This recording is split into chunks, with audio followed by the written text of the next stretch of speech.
the cream of liberation, Kaivalya Navaneeta. Prostrations to the holy feet of the unique Lord, who like ether remains as the sole witness in the hearts of all beings.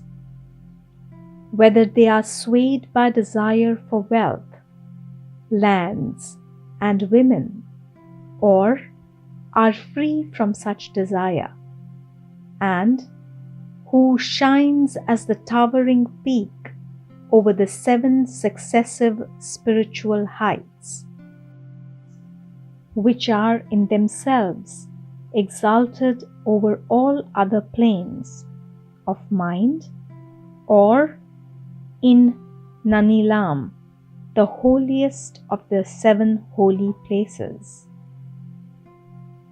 I worship the ever-shining pure consciousness, which manifests as Brahma, Vishnu, or mighty Shiva, according as he creates, preserves, or withdraws the universe, and also as the countless individual beings, yet remains ever free and perfect as the blazing sun over the ocean of bliss. I ever worship the lotus feet of my Master, by whose grace I learnt that my very self is the all-embracing reality, Brahman, and the mosaic of the universe, but a phenomena in me, and who remained as the self, like the ether in a wall. I adore the Almighty, who manifested as my Master in order that the mind, the intellect, the senses, and the body might, to my very knowledge, be reduced to nothing, like mist before the sun, when he taught me, "You and I are one," to make me one with him. I adore the feet of the Holy Master, who shines forth forever as the wide expanse which has no beginning or end or interval, and I proceed to tell you the true nature of the Absolute Being, to explain bondage and liberation, so that even those who are too dull to learn the scriptures may understand. All the ancient sages drew from the boundless ocean of milk, namely the Vedanta, and filled their pitchers, their works. I boiled them all on the fire of the Master's words, churned them with the churn of inquiry into the self, and I present this cream of liberation, Kaivalya Navaneeta, to all. Now will those who have partaken of this and satisfied their hunger roam about eating the offal of externals. After adoring my Master, Venkatesha Mukunda, who is himself ever free, and who made me his own, I write this Kaivalya Navaneeta, divided into two parts, the first of which contains a clear exposition of the truth, and the second clears away all doubts arising from the former. Section 1. The exposition of the truth. The sages say that there are 4 prerequisites for realization of the truth.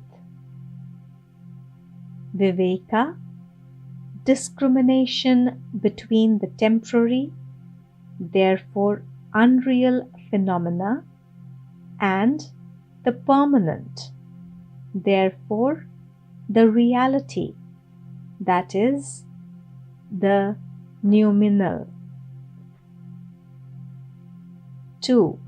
Indifference to the enjoyment of pleasure here or hereafter. 3. The group of 6 qualities. And 4. The longing for liberation. The 6 qualities are Sama, Dhamma, Uparati, Titiksha, Samadhana, and Shraddha. Of these, Sama is control of mind, Dhamma is control of the senses, Uparati is cessation of activities relating to caste, creed, family, etc. Titiksha is control of passions and includes endurance. Samadhana is, according to the sages, the settling down of the mind to reflect on the truth as revealed by the scriptures and the sages. Shraddha denotes faith in the Master and the scriptures. Such are the meanings of the 6 terms of this category. No one can achieve anything in the world without being properly equipped for the task. For the same reason, only those who are equipped with these 4 categories of prerequisites can gain illumination. A novice cannot get it so readily. If so gained, it follows that the person has been successively purified in countless incarnations in the past. He alone is fit for knowledge, who, suffering from the 3 kinds of troubles rising from the self, the elements, and providence from hunger, thirst, and so forth, from heat, cold, rain, disease, and the like, from robbers, wild animals, etc., squirmed like a worm, scorched by heat, and panted for a dip in the nectar of wisdom, so as to put an end to the series of rebirths.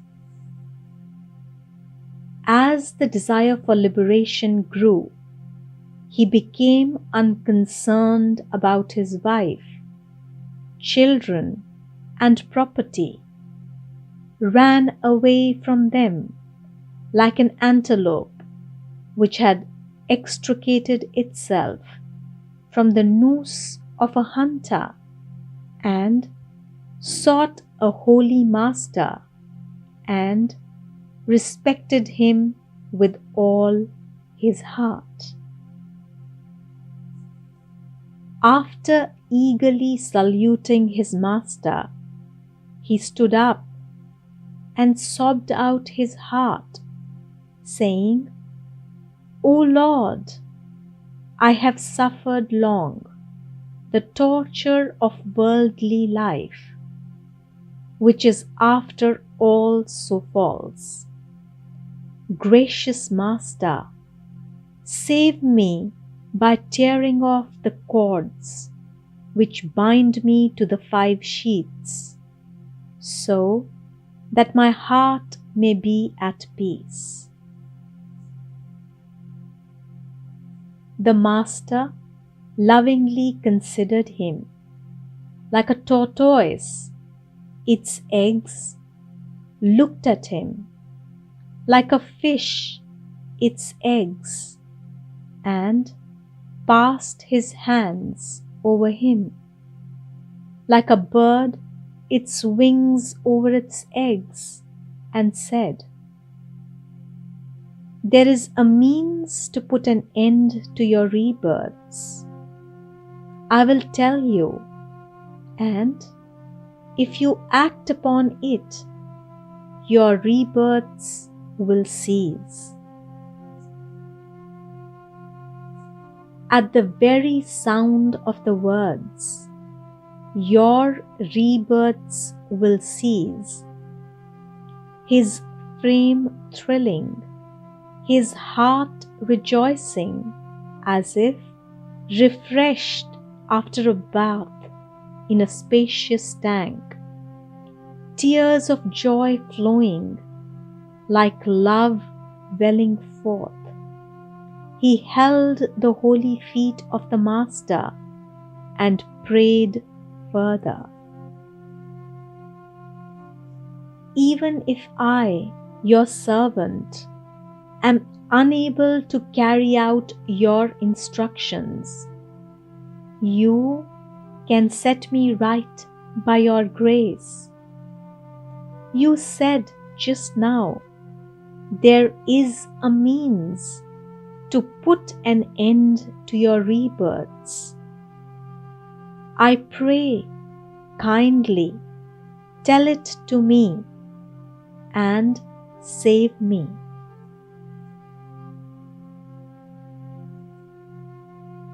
Finding him self-subdued, the Master looks at the soul of the disciple and begins to instruct him, so that the soul may regain its true nature, as a wasp places a well-chosen caterpillar in its cell of earth and then buzzes before it.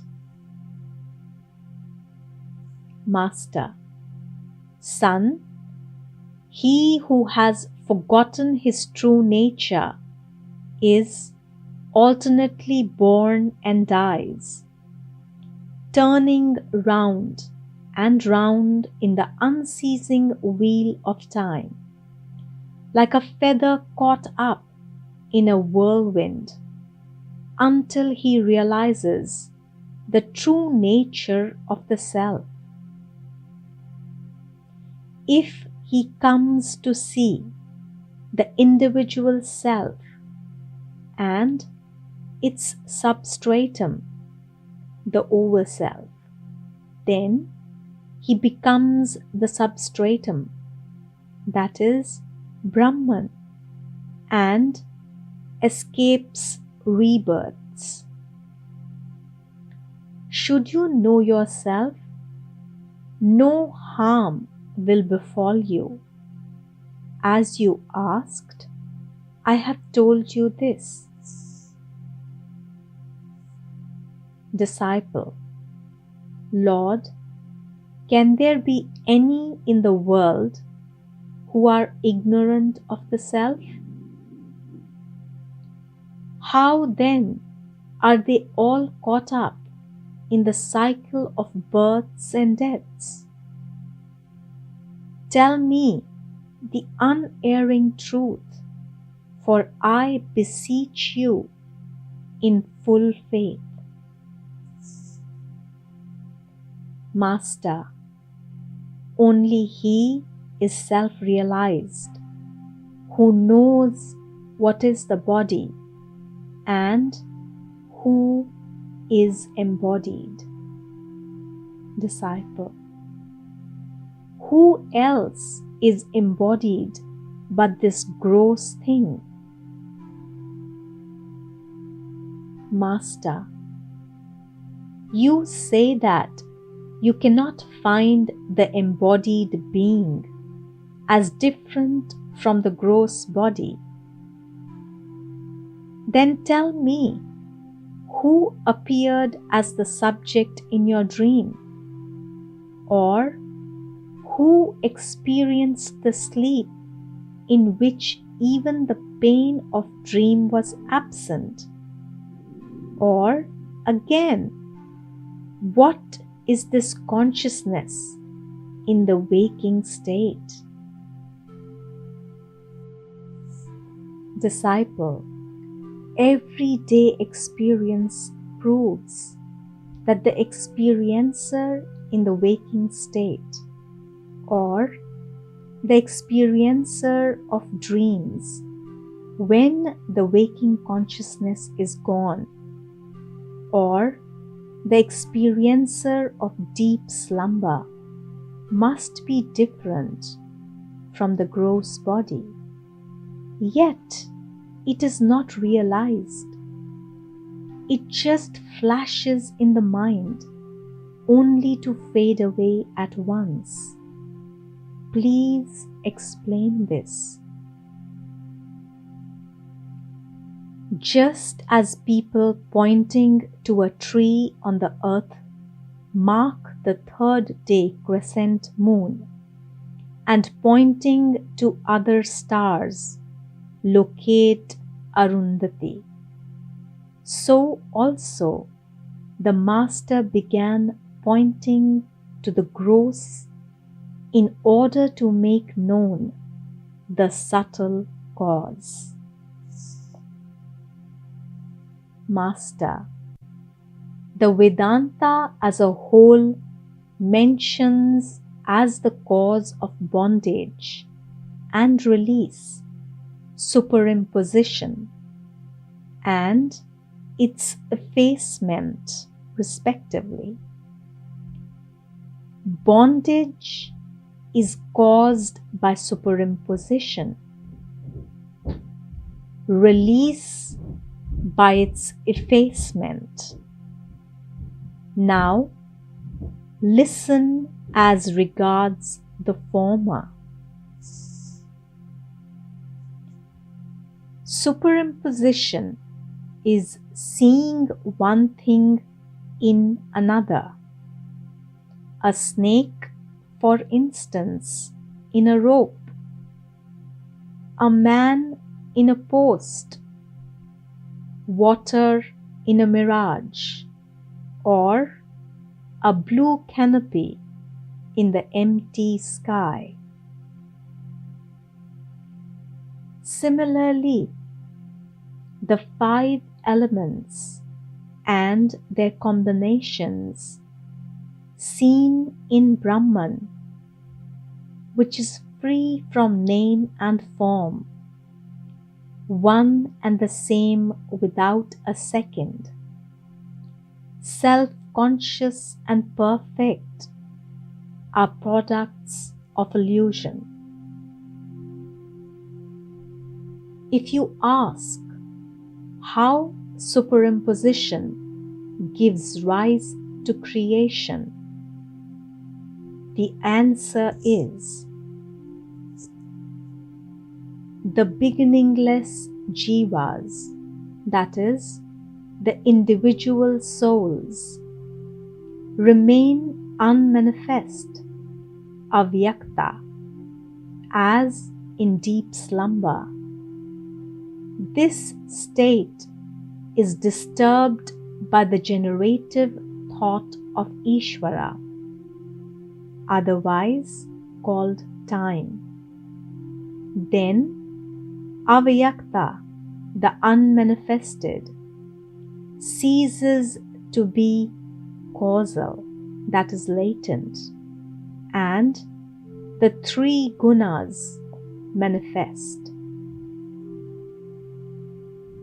They are sattva, rajas, and tamas, which are pure, white, red, and black respectively, or again clear, turbid, and dark. Though equal, one of them will always predominate. The foregoing is one explanation. Another is as follows. The causal state, which remains unmanifest, later expands as Mahatattva, the totality of the Jivas, the individual souls, and manifests as the ego wherein the three gunas become apparent. Ether-like Chit consciousness is reflected in them. Of the three, Sattva is clear and is called Maya. Brahman, reflected in this, is Ishvara, the intelligent cause of the universe, eminent in all, untainted by Maya or by any of the gunas. This Maya is the state of deep slumber, the causal body and the blissful sheath of Ishvara. Rajoguna is avidya, absence of real knowledge. Chit, reflected in this guna, which is not clear owing to its constant agitation, gives rise to countless beings. The Jiva in this state is known as prajna. This is the blissful sheath, the state of deep sleep, and the causal body of the Jivas. I have so far described the causal stage of superimposition. Hear me now explain its subtle phase.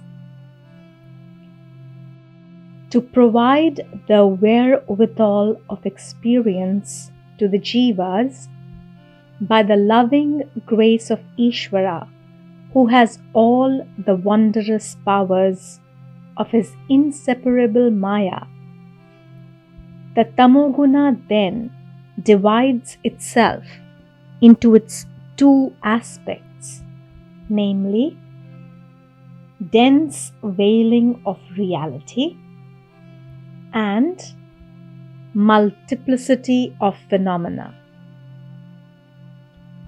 In the latter of these two, there appears ether. From ether, air, from air, fire, from fire, water, from water, earth.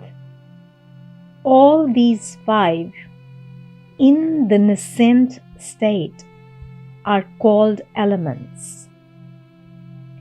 From this arise bodies suitable for experiences. The three gunas permeate all these five elements.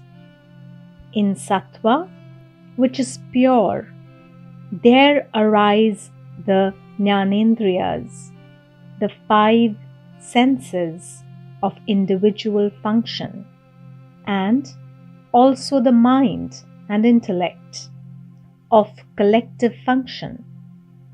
These seven products of sattva form the instruments of knowledge.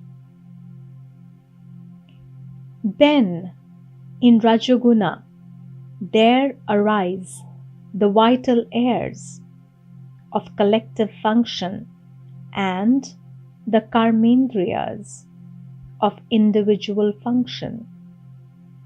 These 17 fundamentals form the subtle bodies of gods, demons, human beings, animals, and all other living organisms. The Jiva, united to such a body, is called Tejasa, and Ishvara, under similar conditions, is known as Hiranyagarbha. In both cases, it is called the Linga Sharira, or the subtle body, which comprises the three sheaths, the vital, the mental, and the intellectual. This is their dream state.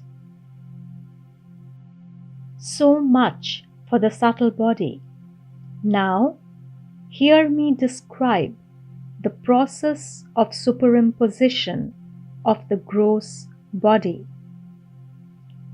Ishvara, who is ever watchful, combined the five elements so as to evolve gross bodies for the jivas and objects for experience. Each of the five elements was divided into two halves. Each half was subdivided into 4 quarters. Then the major half of one element was combined with 1/4 subdivision of each of the other 4. This process gave rise to the gross elements, from which the 4 classes of beings and their experiences, the universe and its worlds, were created.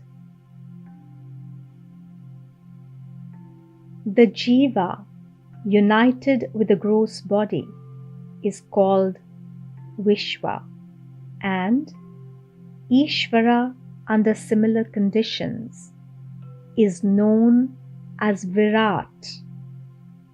The gross body is the physical sheath and their waking state.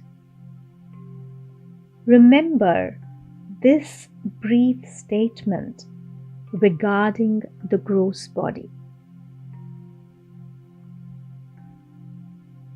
Disciple: Master, if these states, gross, causal, subtle, be common to both, how shall we know the difference between exalted Ishvara and the ordinary Jiva?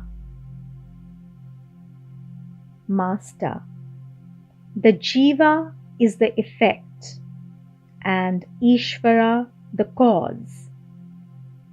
There is also a difference as between units and their totality. The tree's form the units. Their aggregate is the forest. Generally speaking, the mobile and immobile jivas are the separate units. Their sum total is Ishvara. This is the difference between Ishvara and the jivas. I have said thus far what superimposition is. Only he is a jnani who knows beyond doubt that all that is seen is only ephemeral like a dream. Now, listen to the process of effacement of superimposition, the way to wonderful moksha, liberation, which resembles the placid sky when all the clouds of winter clear away. Just as one examines and finds out that this is not a snake but a rope, and this is not a thief but a thick post, so also one makes out beyond doubt by the words of the Master and the light of the scriptures that the body, the world, and the elements are only Brahman, that is, unchanging consciousness. Know this to be the effacement of superimposition. Cause and effect are the same, like cloth and yarn, ornaments and gold, utensils and clay. To resolve the body into its antecedent cause, until avidya, ignorance, is traced as the root cause of all, is the method of effacing superimposition. Disciple, you have said that the tamoguna functions in two aspects, namely veiling and multiplicity, of which you have explained the latter, which springs from desire. Tell me, my Lord, the result of the other aspect, veiling. Master, avarna, the veiling power, veils the inner vision of all embodied beings, except unexcelled Ishvara and self-realized jnanis, in the shape of it is not, it does not shine forth, in the same way as the dense darkness of a wintry night hides the sky, the earth, and the directions from our view. Outwardly, this veiling power altogether obstructs the distinguishing of Brahman, who is perfection, from his modifications as the world, and inwardly that of the self, which is pure consciousness, from its modifications as the inner faculties, that is, the ego, the mind. It is therefore the sole cause of that chronic disease, the endless series of births and deaths. The question then arises, whereon does the superimposition rest when the substratum is completely hidden? And how can there be any superimposition if the substratum is not hidden? The answer is, the substratum is twofold, general and particular, of which the general substratum remains continuous and unbroken. Transient superimposition is particular.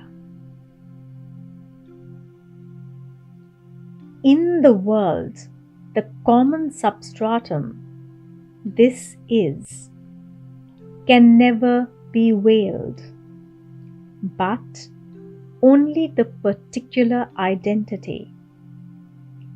This is a rope. Similarly, with the Jiva, ignorance does not veil the substratum, I am, but it veils the specific knowledge, I am Brahman. Disciple, how does it happen, my master, that the power of veiling is censored for the doings of the power of multiplicity, which arising as the five sheets, the Jiva and the world, obstructs pure being from view? Master, listen carefully. Although the power of multiplicity is the direct cause of the misery-laden cycle of births and deaths, yet it is of service to those who seek liberation in earnest. Can the darkness of the night be of the same service for one's useful activities as the light of day? What more can I say to you? Therefore, my son, the power of veiling is the more harmful of the two.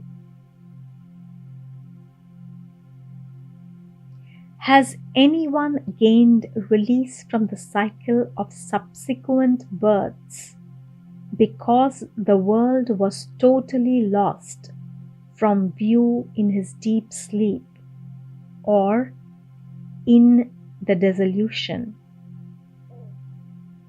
The power of multiplicity can altogether bring about liberation, but the thick veil of ignorance is the sole cause of the present calamity. You may argue thus, since the power of multiplicity is said to be a superimposition, like the appearance of silver in mother of pearl, and is therefore false, the liberation gained by the aid of this false power must also be equally false.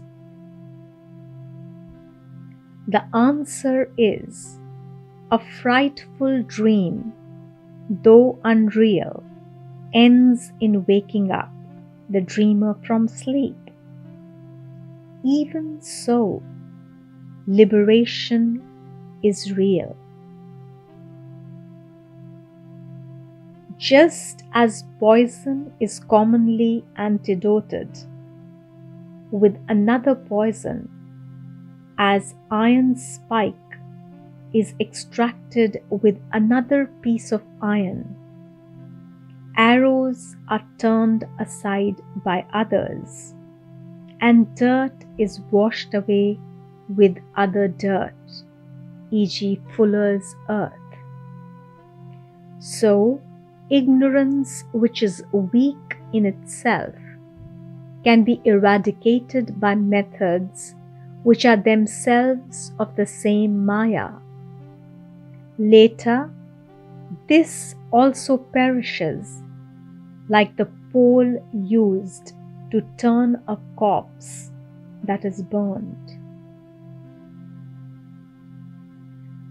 Through this Maya, Jivas experience 7 stages of development as follows: ignorance, veiling, multiplicity, indirect knowledge, direct experience, freedom from misery, and supreme bliss. Of these, ignorance is to lose sight of the fact that the inner self is no other than Brahman. Veiling makes one say, "There is no Brahman. I do not see him." Multiplicity springs up as, "I am a man. I am a Jiva."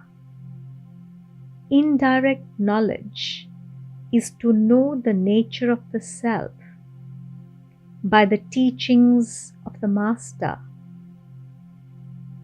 Direct experience is to stay unshaken as the unitary being after inquiry into the self. Freedom from misery is to end limitations and the sense of doership. And supreme bliss is the final accomplishment, that is, release from bondage.